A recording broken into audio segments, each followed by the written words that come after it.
Hello students, today we will continue with the same lesson, acids, bases and salt.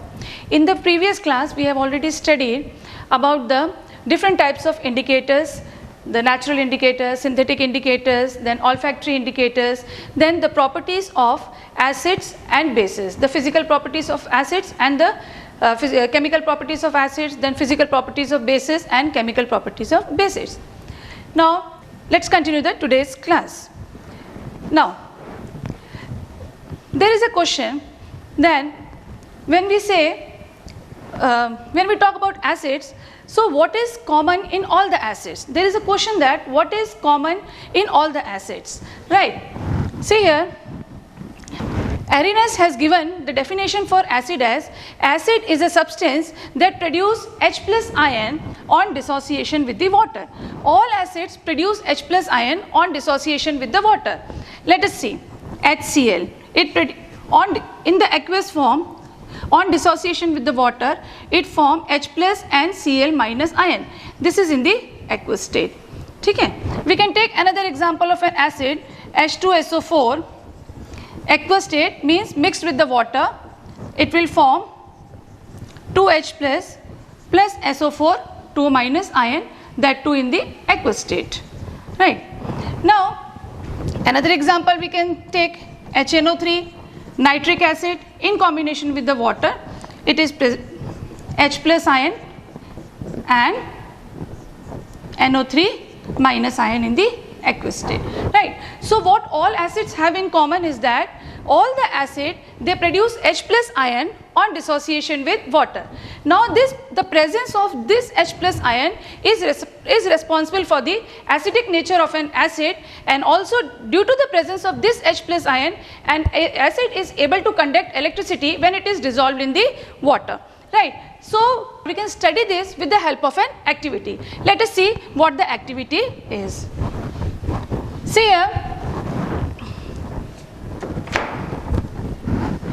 see one more thing I would like to tell you here, that see here, when the HCl get dissociated and produce H plus ion and Cl minus ion in the aqueous state mixed with the water, then what happens, this H plus ion do not exist alone, right?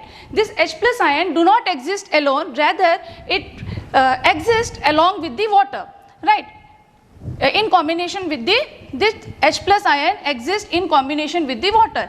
So it is also called as, so it becomes H3O plus. So this H3O plus, it is also called as hydronium ion. It is also called as hydronium ion. So we can say that acid on dissociation with water produces hydronium ion, right? Now acid conduct electricity, let us see with the help of an activity, right?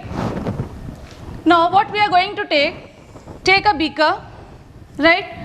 Then put a rubber cork into it, then place 2 nails on this rubber cork, connect it to a connecting wire, then connect it with the battery, attach a bulb,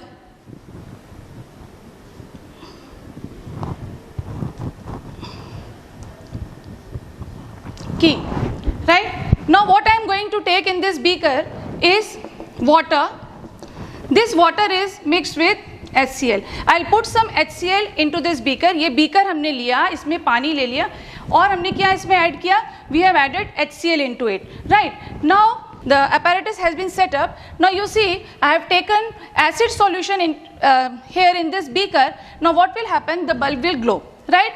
The bulb will grow. There are other substances also, for example glucose, alcohol, other substances are also there. They also have hydrogen, but when mixed with the water they do not produce H plus ion, right? They do not produce H plus ion on dissociation with water, so they do not conduct electricity. This also we can study with the help of this activity. See here what we are going, I am going to change the solution, right? Previously I have taken water mixed with HCl, right? Now what I am going to take, water, and I am going to add glucose into it, okay? I am going C6H12O6. I will add glucose into it. Now let me check whether the bulb glows or not. See here, if the bulb glows means it is a conducting solution. Now in this case the bulb will not glow because this glucose is not able to produce free H plus ion into this water. So this solution is not conducting electricity and the bulb will not glow. You can repeat the experiment with alcohol also. You can add in this beaker water plus alcohol, right? Water plus alcohol we will take in this beaker. Now see what will happen. Again in this case also the bulb will not glow. That means even alcohol, though it is having hydrogen, it is not able to produce free H plus ion, so it is not conducting electricity. So we can say acid have in common that all acid produce H plus ion, all acid produce H plus ion, and this H plus ion is responsible for the acidic nature of the acid, and also the acid conduct electricity when dissolved in water because of the presence of this H plus ion, right? Now next is, what is the role of water in acid? Okay, now what is the role of water in acid? See here, this thing can also be explained with the help of an activity. Let us perform the activity. Okay, I will take a test tube, a boiling tube, right, and I will add NaCl. Say I'll take 2 grams of sodium chloride, common salt. I'll add here. Then I will put concentrated sulfuric acid, H2SO4, concentrated sulfuric acid into this test tube. Now what will happen? A chemical reaction will take place here, and I will cover this, the mouth of the test tube, let me cover it with a cork. Okay? Mouth of the test tube is covered with the cork. Then I will attach a delivery tube here. Okay, I will attach a delivery tube here. Now the chemical reaction between H2SO4 and NaCl will take place. It is a type of double displacement reaction, right? NaCl will react with concentrated H2SO4, and what is the product form? NaHSO4, sodium hydrogen sulfate, and HCl gas, and HCl gas will be liberated out, right? And HCl gas will be liberated out. Now this HCl gas will move through this delivery tube, right? This HCl gas will move through this delivery tube. Now we know that. Now how can we check that this gas is an hydrochloric acid, hydrochloride gas? How can we check it? So I will bring a blue litmus paper, right? I will bring this blue litmus paper near the mouth of the test tube, and we know that when the blue litmus paper comes in contact with some acid, it will change into red color, isn't it? It will change into red color. Now when I bring this blue litmus paper near the mouth of this delivery tube, what I see that there is no change in the color of the litmus paper, right? There is no change in the color of the litmus paper. Then again what I did, we will wet this paper, okay? We will wet this paper.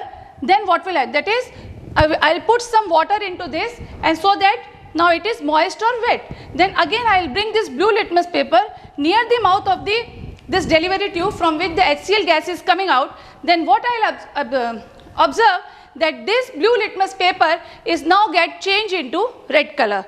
It has changed into red color. Why? Previously I brought a dry litmus paper, and then in the second time I brought a wet litmus paper, and so the wet litmus paper changed into red color. That means water is very much essential for the production of the H plus ion, and when H plus ion is released, then only an acid can show its acidic behavior. This experiment can also be observed. We will make another setup. Just see here. We can take another test tube here like this, right? Now allow this delivery tube to pass into this. Take some water in this test tube, right? Now what will happen? The HCl gas which is produced from here, it will move through the delivery tube, come down, and it will reach the water solution. It will reach the water. There it will get this HCl gas, dry HCl gas will mix with the water, and then it will form free H plus ion here. right? Now this solution will be acidic because dry HCl gas is in contact with the water. So now this solution will become acidic, and we can also check it by dropping some blue litmus solution. If we put blue litmus solution into this test tube, you will find that this solution, the color of this solution has changed to red color. That means this proves that acid show acidic behavior only in the presence of water. Now one more thing I would like to tell you here, that if we take two test tubes, let's take two test tube here, right? In one test tube I will add, in one test tube I will take distilled water, right? In another test tube I take rainwater, okay? Then I'll add same amount of HCl, then I'll add same amount of HCl into distilled water also and in the rainwater also, right? This much of distilled water, same amount of rainwater, then I'll add same amount of HCl into both the test tubes A and B. Now what will happen? Can you tell me that which of the test tube will have more H plus ion? See here, the distilled water, we know that it is free from any type of impurities. It do not possess any type of impurities, whereas the rainwater may contain some amount of dissolved acid into it or some dissolved salt it may have into it. So when I add same amount of HCl in both the test tube, then what will happen? The H plus ion will be obviously more in case of the rainwater than in the distilled water. This HCl will dissociate to form H plus ion in the distilled water also, and H plus ion will be formed in the rainwater also. But the amount of H plus ion produced will be more in case of the rainwater because it already have certain dissolved substances, dissolved acids into it, right? Now next, now what is the difference between what is the difference between a concentrated acid and a dilute acid? Let us see. A concentrated acid and a dilute acid.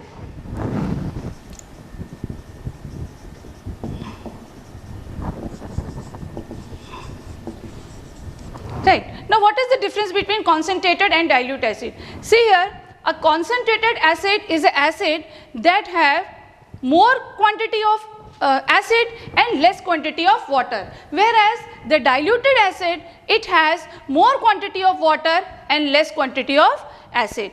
Now to dilute an acid is a very important process, and we have to perform this process very carefully because the process of dilution is an exothermic process. Because the process of dilution is an exothermic process and a lot of heat energy is evolved in this case. Now see, if we want to dilute an acid, how we are going to do it? Take a beaker, right?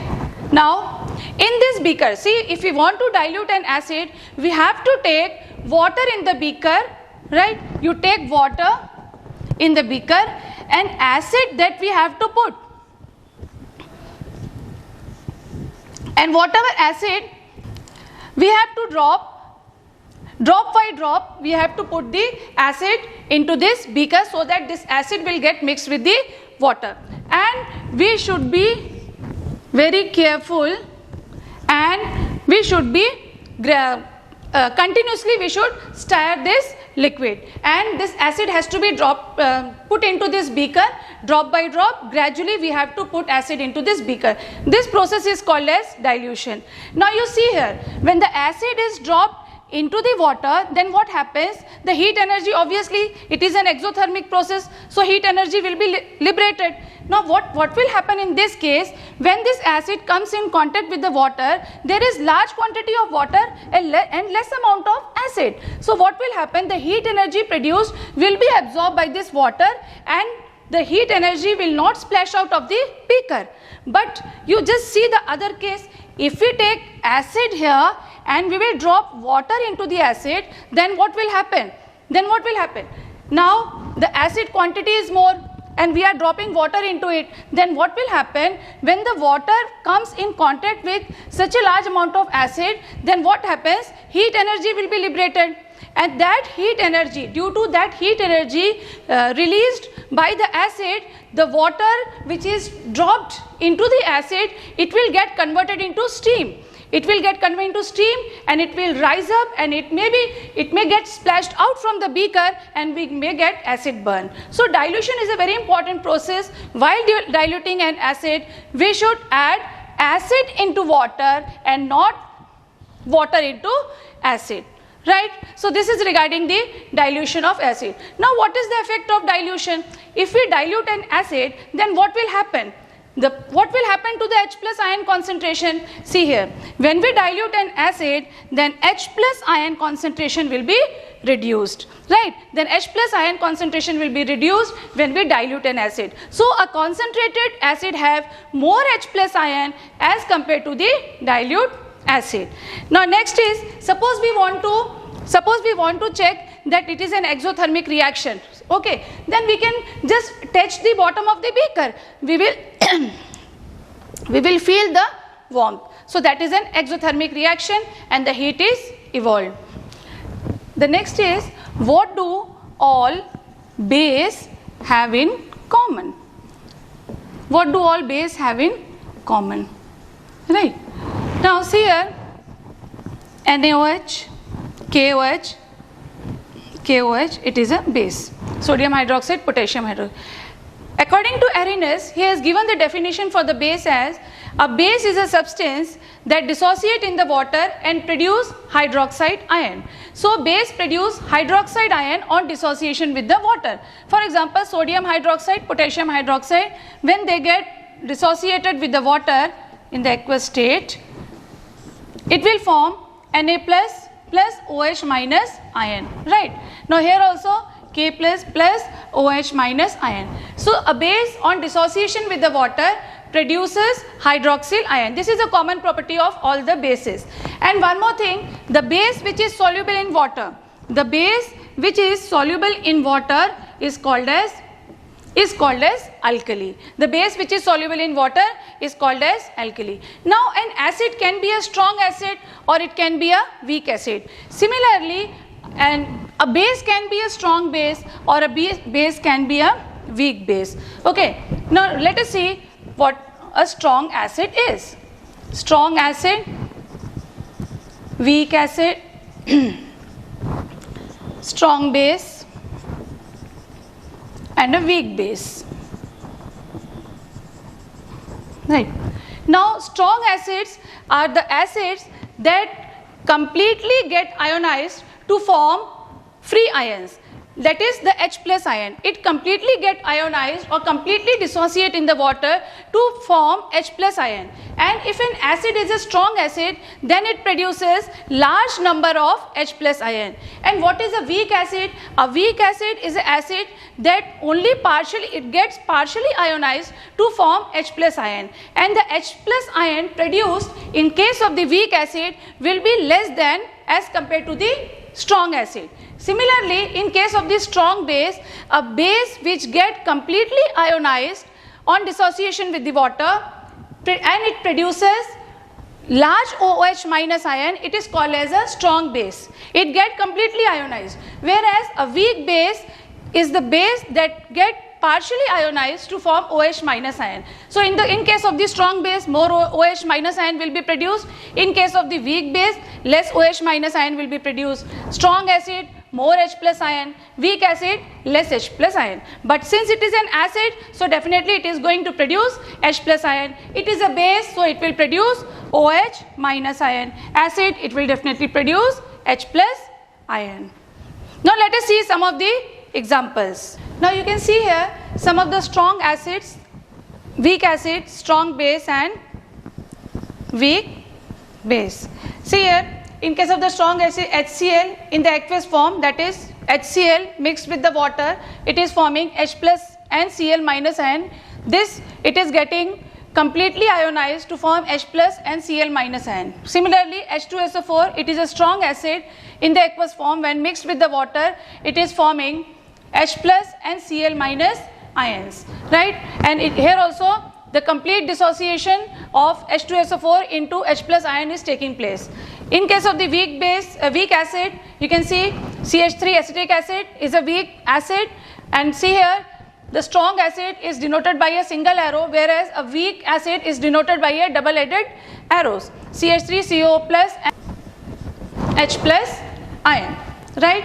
Now in case of the strong base, NaOH, right, it will get dissociated into Na plus OH minus ion, and here K plus OH minus ion, right. Now in case of the weak base, NH4OH, NH4 plus OH minus ion. See here the strong base, it is represented by a single arrow in the forward direction, and the weak base denoted by the double arrow, right. So this is regarding the strong acid and strong acid, weak acid, strong base and weak base. Now see students, I have a slide for you. You can see here some common acids and their chemical formula. Please have a look at the screen. You can see some common acids and their chemical formula, and also I have another slide for you, that is some naturally occurring sources of acid. You can see here oranges and lemon, they are having citric acid, apple malic acid, tomatoes having oxalic acid, tamarind tartaric acid, sour milk or curd, it is having lactic acid, vinegar have acetic acid, then protein have amino acid, ant sting have methanoic acid, nettle sting have methanoic acid. These are some of the naturally occurring sources of acid. Now children, next is how can we measure the strength of an acid or strength of a base. Now the relative strength of acid or a base, it can be measured with the help of a pH scale, Now let me draw a pH scale. See here the range of the pH scale, it vary from 0 to 14, right, and exactly 7 pH value is the pH value for a neutral solution. It has a pH value of 7. Now what is this pH value actually?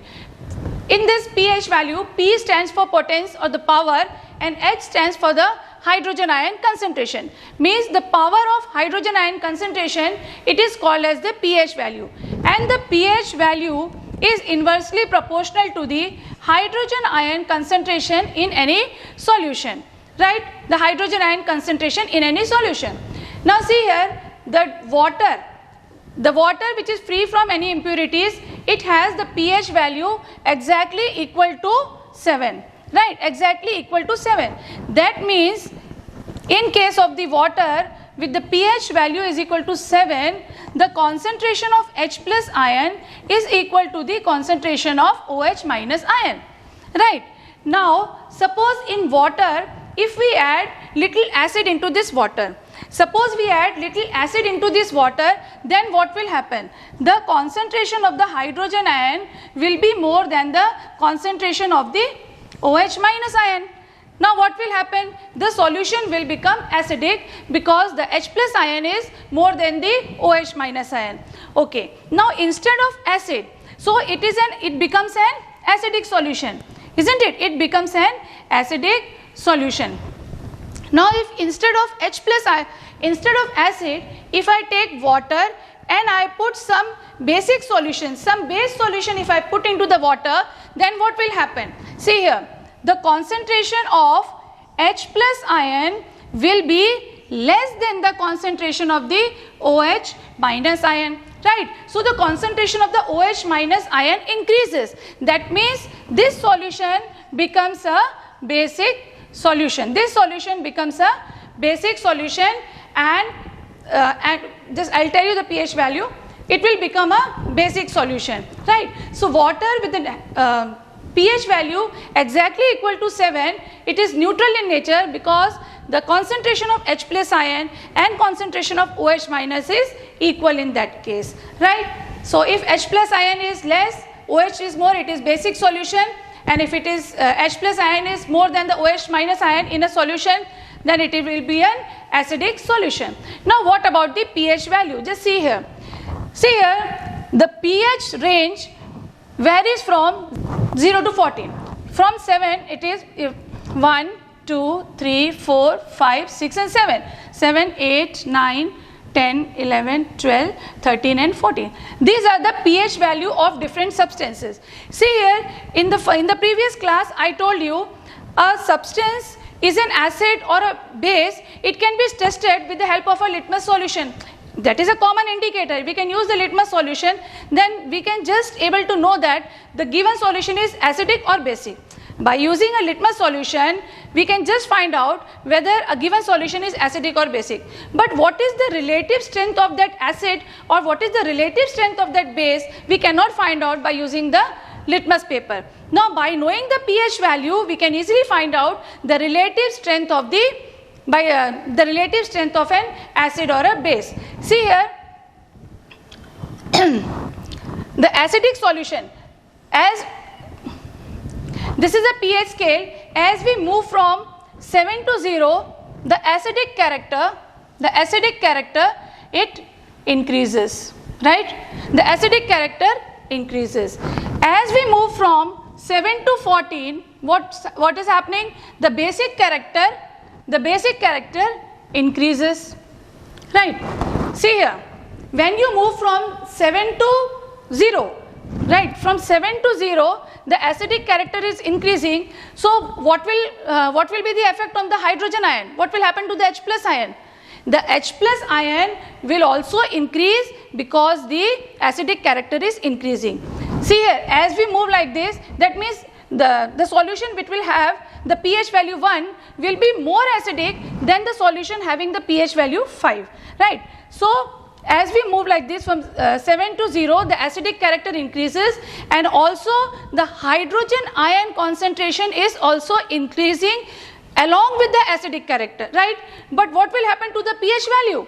The pH value will get reduced. If the H plus ion concentration is increasing, the pH value is getting reduced. It will become lesser. See here, pH value 6, it is less acidic, whereas the pH value 2, it is more acidic, right?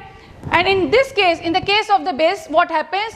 As we move from 8 to 14, the basic character increases, and here the hydroxyl ion concentration is also increasing. Here in this case, hydroxyl ion concentration is increasing. But when we move like this, the acidic character increasing, the H plus ion concentration is also increasing in this case. So this is the pH scale.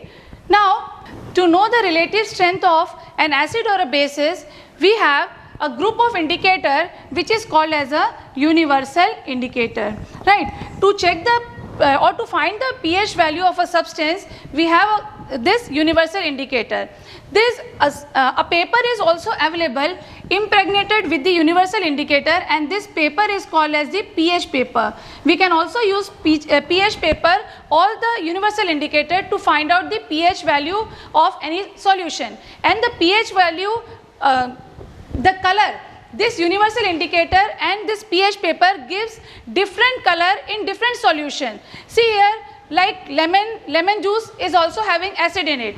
HCl is also having acid in it, but HCl is more acidic than lemon juice, and HCl is more acidic than acetic acid also. So this universal indicator or the pH paper gives different color in depending upon how much acidic a substance is or how much less acidic a substance is. They will give different types of colors in that. Right. Now whatever color this universal indicator or the pH paper is giving on treating them with the acid or a basic solution, that color can be matched with a pH color chart. It can be matched with the pH color chart. You can see the pH color chart on your screen. Here I have this pH color chart. You can see the pH color chart, and we can match the color from the pH color chart. Now here you can see the importance of pH in everyday life. See here, pH in our digestive system. See, our stomach, it produces HCl, and this HCl is very much essential to kill the germs that enter into our body through our food.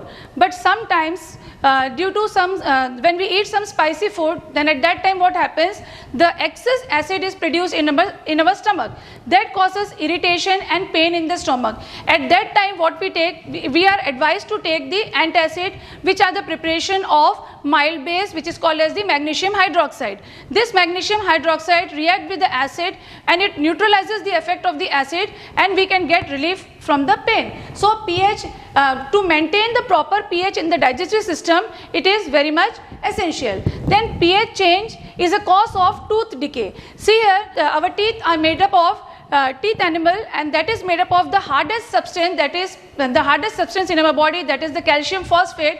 But sometimes what happens, when we don't brush our teeth or when we don't clean our mouth after eating food, then what happens, the bacteria that degrade the sugar which is present in our teeth and causes the tooth decay, and as a result what happens, the acid is produced, and this acid causes the tooth decay. And actually this calcium phosphate, it is not at all, it is not soluble in water, but what happens, due to the presence of acid, it gets corroded and then it is removed from the teeth. So we have to maintain the pH of our teeth, and so it is always advised to we should brush our teeth after eating food, right?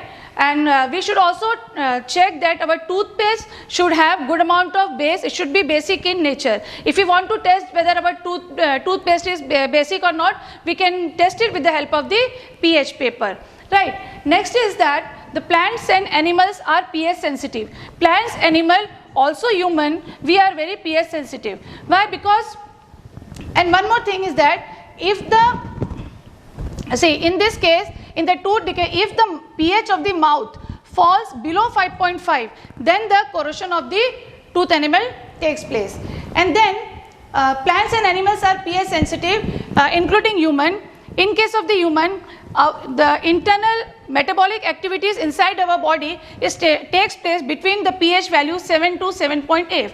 If the pH value falls down the 7 or it rises from 7.8, then what will happen, we feel difficult to maintain the body function, and all the metabolic activities will be affected. The human blood, then our tears and saliva, they have the pH value of 7.4. Then plants are pH sensitive because plants need a narrow range of, they show better growth in the narrow range of pH, that is 7. Around 7 they need the pH value around 7, that is neither need a acidic soil nor they require a alkaline soil.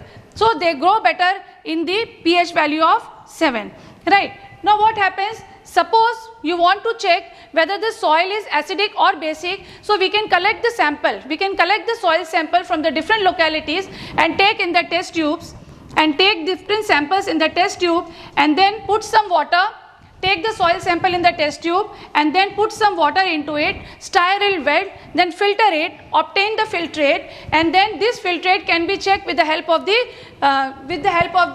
this thing, universal indicator or pH paper, right?